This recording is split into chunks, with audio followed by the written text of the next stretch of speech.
Greetings from the University of Southern California here in Los Angeles to my friends in the creative community down in Brazil. I'm very excited to be sharing some of my ideas with you today. What is transmedia storytelling, and what are the changes that transmedia content have brought to the audience? What does the future hold? So the term transmedia by itself simply means across media. So transmedia would refer to any relationship between multiple media platforms. So we live in a world where content is going to flow very freely across media channels, either in a way constructed by companies, or if it's not constructed and offered to us to buy, fans will simply take the content they want, where they want it, when they want it, how they want it, regardless. Transmedia stories or transmedia entertainment would be taking a story and telling it systematically across those platforms, turning that flow of media into a central feature of the storytelling process. So in a transmedia story, we're taking a world that's rich, that's diverse, that has many layers to it, and we're introducing different aspects of those worlds across different media channels. So transmedia stories could be, the first one we looked at was The Matrix, which was told across films, comics, games, animation, live performance. The Matrix was suddenly everywhere. Same with Heroes, same with Lost, down to much more contemporary media franchises. What we're seeing in Brazil and Latin America is more and more independent media producers creating stories that bridge between media platforms, that might bridge between a film or a television show, the web, even street performances could be part of what a transmedia experience can be. I've been looking at some of the products that are presented at the Rio Content event, where people from all over Latin America are submitting their ideas about transmedia, pitching things, sharing ideas. And what we're seeing there, particularly rich coming out of the Latin America world of transmedia, is using transmedia to explore multicultural communities. That is, here in the United States, transmedia is a way of bringing different consumer niches together around an entertainment property. In Latin America, we're seeing rich fusions of documentary and entertainment content, of different cultures in Brazil talking to each other across media platforms, different ways of opening up space for the audience to contribute their stories alongside commercially produced content. And I think that's where I look to Brazil to really be exploring this new hybrid space that's part commercial, part public service, that's part narrative, part documentary, that's maybe in even multiple languages, but they're bringing together the populations of Brazil at a moment where your multicultural traditions are really trying to explore what it is to create things together. Okay, you mentioned the audience. What do you believe that does the content create the audience, or does the audience help drive the actual creation of the content?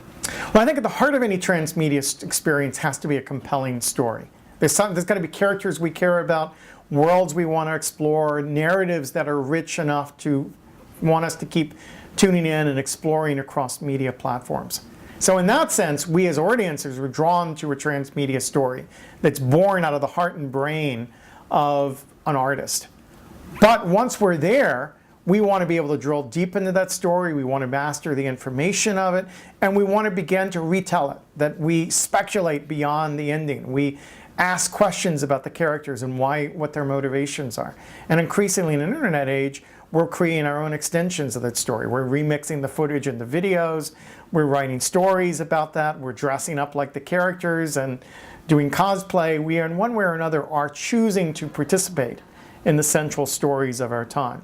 So the wise transmedia producer creates a space for the audience to engage and participate, and that drives their desire to continue to be part of the story world that's being constructed. And when you talk about convergence, why is your focus on people rather than technology? Well, at the time I wrote the work Convergence Culture, convergence was widely understood as through the lens of which black box will all the technology flow together in. And at the time, it seemed to me none of the black boxes were likely to dominate. What I was seeing was we were carrying more media technology around with us than ever before, because it really wasn't ultimately about the technologies, it was about following the content, following the relationship. So to me, the bigger question was, what would compel a culture to want to consume content across media platforms? Why is it that we're playing in every major relationship in our lives across the maximum range of media? Why is politics being conducted by any media necessary? What is it that lead us to want to trace stories that are told everywhere and anywhere, and have the media we want when we want it, how we want it? That seemed to be the larger question. Once that begins to be resolved, then you can start thinking about platforms that are effective for achieving those goals. So I'd say the difference between the cell phone that I had 6 years ago that I couldn't quite figure out how to make anything work on, and I ended up taking a picture of my ear and sending it to my top friends, being replaced by the iPad today, where there clearly are defined genres of participation, things we want to do. The interface is clear enough that now we can actually manage multiple media flows through the same device because we know what we want to do with that device. And to me, change starts culturally, socially, and it extends to technology. And then sometimes people catch up with that technological change, but it's led by lead consumers who are most passionate about what they can do with it in their social lives with each other. Okay, on the business side, beyond the economic factors, what is the cultural importance of the franchises in the audiovisual world?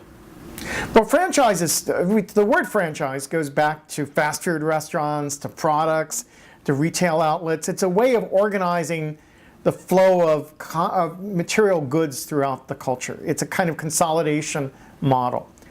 I was initially resistant when I heard the word franchise applied to stories because we imagine the individual artist telling a story that's compelling to them, and I didn't want to think of Star Trek, say, as a franchise that was, we were just selling like hamburgers to the consumer.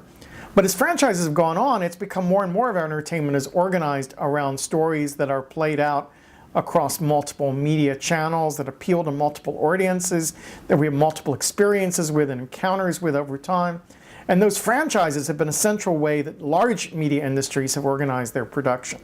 We're seeing as well independent artists increasingly trying to think about how to structure our experience so we buy into not a single text, but a larger set of entertainment properties, documentary properties, or whatnot. So we're starting to see the language of franchise extend from big budget films from Hollywood or Rio to smaller scale productions that, say, art students are involved with at local colleges and universities. Professor Jenkins, what is your opinion about the transition of consumers into prosumers? Okay, well, I think what we're seeing is more and more people have gained the capacity to influence the production and circulation of culture today. Some people are calling that prosumers. I call it participatory culture. But the point is that between the amateur and the professional, a whole set of ranges of kinds of creative output. The semi-professional, the entrepreneurial, the nonprofit, the governmental, the educational. All kinds of groups are producing culture right now and putting it into circulation with the capacity to reach much greater visibility than ever before. If we think about the highest circulating content on the web today, in recent years, Susan Boyle's video from Britain's Got Talent would be one that came out of a commercial entertainment producer. But Cooney 2012, an activist video from a nonprofit organization, broke the Susan Boyle's record in being the fastest traveling, most widely circulated piece of content on the web. But those exist alongside totally amateur productions that also have reached record numbers of people. Look at the millions of people who've looked at Sneezing Panda or Dancing Baby videos or Charlie Bit My Finger or Double Rainbow. These videos that are known that came out of home movies essentially, but have become central reference points that other artists build on and so forth. Part of what's interesting about the current moment is there's so much bad stuff out there, right? So a lot of what's produced by amateurs is crap, and that's wonderful. Because in a world where all you see is the top grade professional talent, it inhibits people from creating and sharing what they create with each other. In a world where we see every side of production, from the most amateurish, crudely done, to the most professional and polished work, people can sort of chart their own progress. They can make mistakes, get feedback, learn from their mistakes, try to move to the next level, of production. And so we're seeing more and more entrepreneurial production, more and more creative work that doesn't come from the dominant media players. And that also creates a space for global content. It'll create a space for Americans to consume content out of Latin America that doesn't look and feel like the stuff that they're used to receiving from Hollywood. A world where we're open to many different kinds of cultural production is a space where global content flows much more freely than it has before. Okay, with all of the technological possibilities and the potential that new technology offers, how can we prepare people to work with audiovisual content? Well, I think we prepare them by getting rid of the notion that we have something called a film school that's training filmmakers. Here at USC, we're trying to train transmedia artists. We know that our students are going to work in multiple media industries over the course of their career if they're successful. They may end up working in film and television and web production, even game production in the course of things. They may end up partnering with people who design comics or write novels based on their work. So creating a space where people with different interests, different technical skills work together seems like an important part of it. If we think about the legacy of film schools around the world, they've done two things. They created a shared vocabulary across creative artists who worked in the same industry. So suddenly the editor, the cameraman, the sound guy can talk to each other. And they trained an audience to expect more and to appreciate more in the media they consumed. As we move to a transmedia world, those functions continue. So we can see a film school or a media school training people to talk across media silos and think conceptually and creatively about how to tell a story that will eventually play out across every available media platform. And we could develop an appreciative audience that knows how to follow that story, that knows how to drill deep into that world, and knows how to appreciate the creativity that goes in an extended story or a transmedia story or a game-based experience. That we'll have a different vocabulary as a society to appreciate the new forms of creativity that have started to emerge at the beginning of the 21st century. Well, you mentioned that here in the Anna Brooks School, the idea is to do away with the concept of the film school. A question here on behalf of the Brazilian creative collectivities specifically. If 75 years ago it made sense for the cinematographic exhibition market to invest in the construction and maintenance of palaces holding 1,500 seats, what do you think today of the internet world of post-TV neighborhood cinema? Can we confirm that seats were converted to hits on the internet? It's a complex picture. I think if we go back to the beginning of cinema, we will see that in fact the history of exhibition of film was very varied in the first couple of decades. That there was films shown in specially built theaters, yes. There was also films shown in vaudeville shows, at amusement parks, traveling tent shows. There was a patchwork of different kinds of exhibition that served somewhat different functions and reached somewhat different audiences. And that's really where we're at in the age of the web. We don't yet know which of the forms of circulation of media content are going to take roots. We are at a point where cinema projection still plays a central role. And more, people go to movies less often, but the movies that attract eyeballs attract more people than ever before. That people are watching more television, but maybe watching it less through a television device and more on the web. That opens up space for web producers to create different formats that don't necessarily look like television as we've understood it. It allows us to think of hybrids where comics and moving images are brought together in new ways. So I don't think we know where it's going yet. We're in a period of creative ferment. We're in a period of profound and prolonged media transition in which people all over the world are experimenting with which formats make sense for them. It's very unlikely that movie palaces will be revitalized by this process, but it's also unlikely that movie theaters are going to go away altogether, that they serve such a central function in bringing people together for a shared experience, that it may be big event films, 3D films, large-scale spectacles that we see on big screens, and other kinds of films we look on our big screen TV or on our computer screen. But I think the theater will be part of that overall picture for the foreseeable future. Well, you mentioned the future of cinema, the traditional cinema. Do you think it is still relevant to discuss traditional cinema these days when collective practices of image sharing have changed so much? I think film still matters, right? I think the Avengers last year, Hunger Games last year, made a lot of money, and people cared passionately about those films. They might then take images from those films or footage from those films and remix them and put them back into circulation. The experience of those films might drive them to read comics, to play games, to involve themselves with other media. But those big franchise products still played a crucial role. I know in Brazil, Elite Squad is a film that generated a lot of buzz and a lot of attention there for a lot of people, and other media practices built on it. People make videos reacting to it. It's a controversial film, so people may post reaction videos on YouTube discussing that, challenging its representation of law and order issues in Brazil. Or we can imagine young artists in the favelas being inspired by a sense of that and didn't really capture their story in their experience and want to make something more. But I think we can't simply erase mass media from the picture. Instead, we live in a world where mass media and participatory culture coexist with each other in ever more complex ways. And I don't see grassroots media replacing mass media, but I also don't see mass media dominating or containing the enormous creative energies that are being unleashed as we give more and more people the capacity to produce and share media with each other.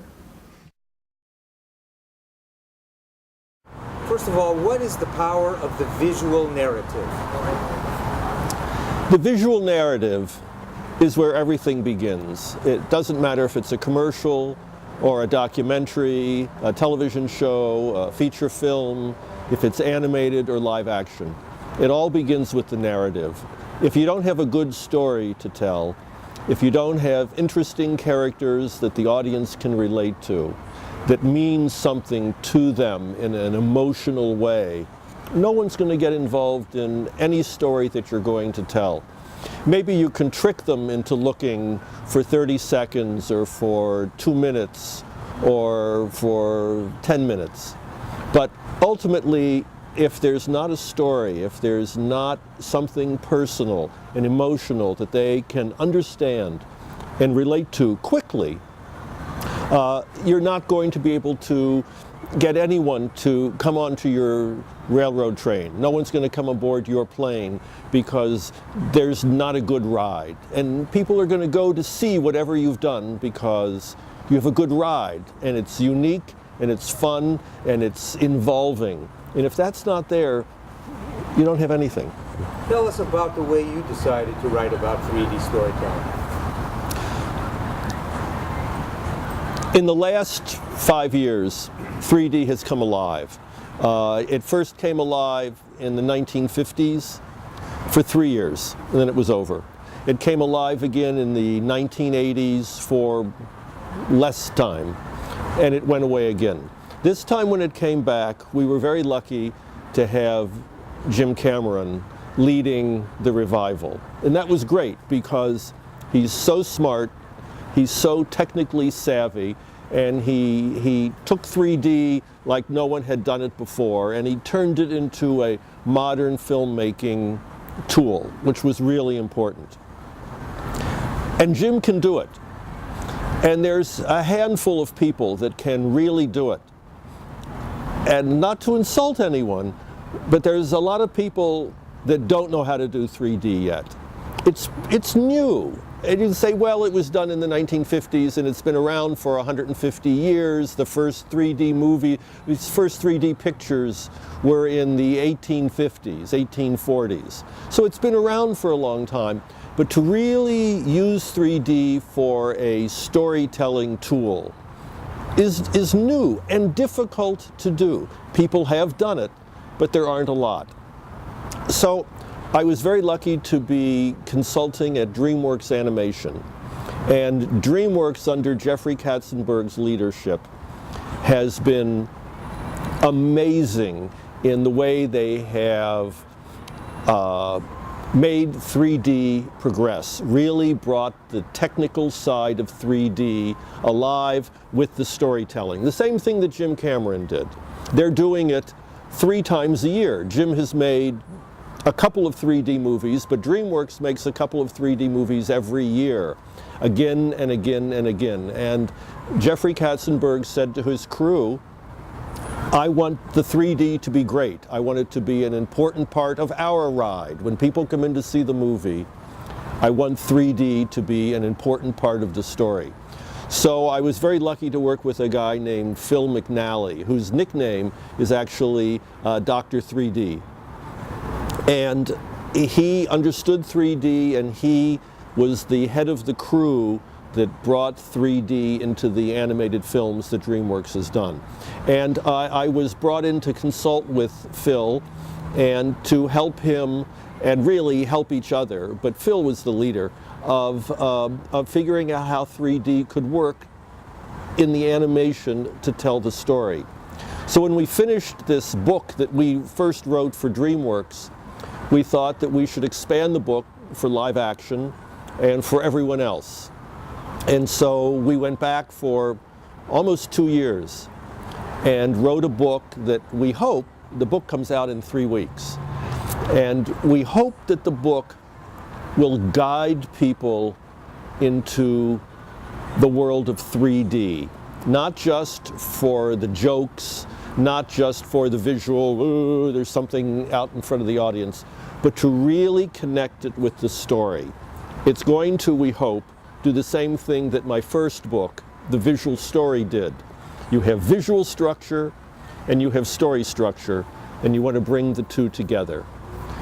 Now we have a book that will take 3D visual structure and the story, because the story is the most important thing, and bring them together.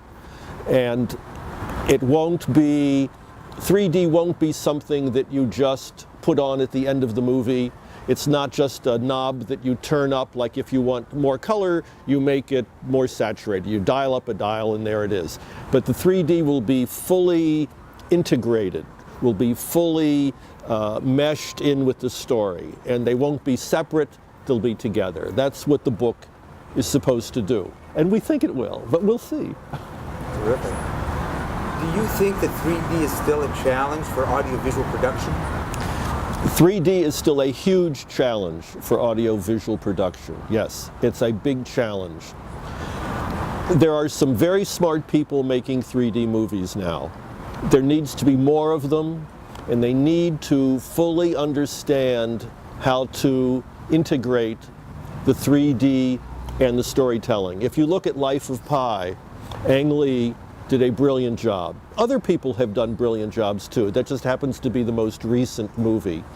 But he really found ways to choreograph the 3D with the story. And more filmmakers need to have the experience and integrate them more. I keep saying integrate, but that's what it is. If you go back to the early 1900s in motion pictures and you see how simple the technique was, and how they didn't yet know what a dolly looked like, or what a long lens looked like. Well, they didn't have long lenses. They had very little equipment to tell their story. And over 100 years, all the filmmakers all over the world experimented and found the visual language of film. We have to do the same thing with 3D. We've only been really doing that experiment for 10 years at the most. We have a lot of experimenting to do. I don't think it'll take 100 years to figure out 3D, but it'll take more time because people have to become familiar with the equipment. They have to be familiar with what they can do with it visually. Some people are afraid to make a lot of 3D, to have something way here and something way back there. So everyone becomes very conservative, and that's okay. But just like we have different lenses, wide angle, telephoto lenses, we have the same kind of choices in 3D. And there are some people that saying, oh, no, you can't do this. You can only do this. Or you can only do this, never do that. Or this is better and that's not. and they're all different visual styles. But people see it as a limitation, and 3D is the opposite. It's a world that goes this way. We're used to a world that goes this way and a world that goes this way, but there's one that goes this way too. And it's really an interesting place to experiment. So we have a lot of trial and error. We need more creative people pushing the boundaries rather than saying no, no, no. We need to say yes, yes, yes. How do you think one can attract audiences to 3D content? Do you think that the visual narrative is one means to this end? There's a couple ways that producers and studios are going to have to attract people to 3D. The first one is definitely the story. Are we going to tell a good story, and is it going to be visually interesting? But it's still just the story. Let me start that one over. There's two ways that the studios and the filmmakers are going to attract an audience for 3D. Number one, they have to have a great story. If you have a great story, you could shoot it in 8mm. You could shoot it on the worst camera in the world. But if it's a great story, people are going to want to see it. Now, if you can also shoot a great story in a great visual way, that makes it 1,000,000 times better. And so people will say, oh, that's not a 3D story. There may be stories that don't lend themselves to 3D. But people are saying right now that only action films lend themselves to 3D. That's crazy. There's all kinds of stories that you can tell with 3D. But the other big problem is the money. Studios think that they can charge $3 or $4 more in this country for a 3D movie. And that irritates the audience. They're already paying too much for popcorn and too much for the soda and too much for the candy. And maybe they're paying a little too much for the movie too, but that's an argument. But when you tell them that for this little pair of cardboard plastic glasses, they have to pay $3 or $4 more, that's a bit of a problem, because the 3D production doesn't really cost that much more to justify that big a change in the ticket price. Now, certain people will come back and kill me for saying that, so this may be my last interview. But that's not necessary. That's a little bit of greed on the filmmaker's part. And I think to make an audience accept 3D, to warm them up to it, to get them into the theater so that 3D is not this separate, expensive thing. It's part of regular movies. They need to bring the prices in line with everything else and say, it's a movie. Come and see the movie. And there's something unique here. It's 3D, but we're not going to punish you for wanting to see a 3D movie. We want you to come and see it. We want you to be comfortable seeing this movie. So come on in and watch this, and then you'll get so used to it that one day we'll raise the price and you'll be so in love with 3D by then, you'll pay the extra price anyway. Okay. What is the importance of the visual narrative specifically for transmedia and digital content? I've said this in every question that I've answered, but the story is the most important thing. It doesn't matter what medium you're showing. If it's going to be internet content, if it's going to come up on your cell phone, if it's going to come up on your pad, if it's going to come up on a big screen or a tiny screen, if it's going to come up in something they implanted in your brain that wakes you up at 2 in the morning, it doesn't matter if it's a commercial, if it's animated or live action. The audience is going to have to identify with the characters, and there's going to have to be a story. Now, the story may start on the movie screen, the story then moves to your iPod or your pad, and it comes up on your television, and you can stream it here, and you can watch a piece of it here, and you have to connect all of those little stars in the sky together in order to understand the story. But we're going to have to tell a story that people relate to. Each one of the media that we use to tell the story can contribute something different, something unique. You can take all the pieces of the transmedia puzzle and put them together in many different ways, and that's an extraordinary experience for the audience because it's so interactive and it's so involving. But underneath all of it, there has to be a story, and the story is always going to need a conflict. And it can be an internal conflict in the character, something emotional, something they want, something they're afraid of, something that they love, something that makes them happy. But that emotional connection needs to be there. It can be an external conflict. There's the bad guy, and we got to get the bad guy before the bad guy gets us. I've got a weapon, and we're going to have a fight. It's going to be about one planet and another planet. It's going to be about me and a monster. Whatever that external conflict is, there's going to be something that hooks into the audience, internal or external. And that drive, that conflict, is going to be what connects all of the different media that you're trying to bring together to give the audience an experience that they cannot get any other way. I'm going to ask you, how do you see the future of audiovisual content and its consumption? The future of audiovisual content and its consumption.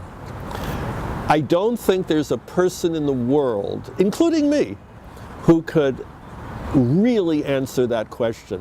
Whoever could would be running the world today, I think, because I think we're standing in a doorway, and the door is now open.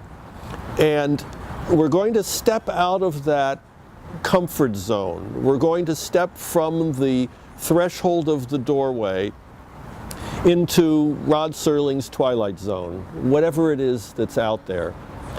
We have movies, we have television, we have radio, we have computers, and we have every size screen.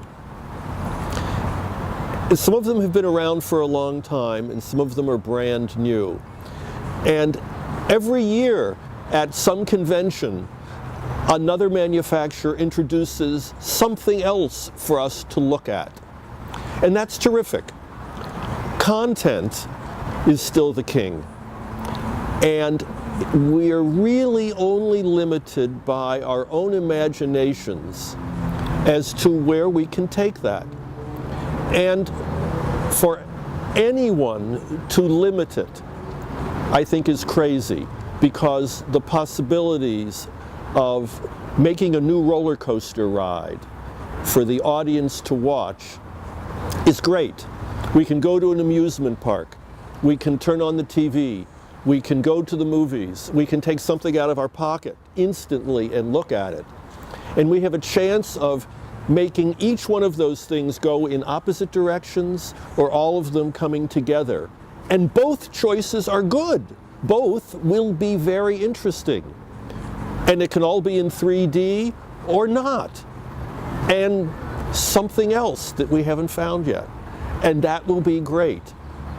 As a creative person and a movie maker myself, and as a teacher for many, many years, I know that making mistakes, taking risks, and doing experiments is the way you find what to do next. And whoever experiments the most, whoever has the craziest idea and does it, will be ahead of the pack. And those people are the ones that we want to watch or follow or help, because that's where we'll land 10 years, 20 years, 100 years from now. Bruce, thank you very much. My pleasure. I have loved speaking with you. I wish I could be down in Brazil to do this in person, but this will have to do for now. We'll resume in Brazil. I'll be there. Thank you.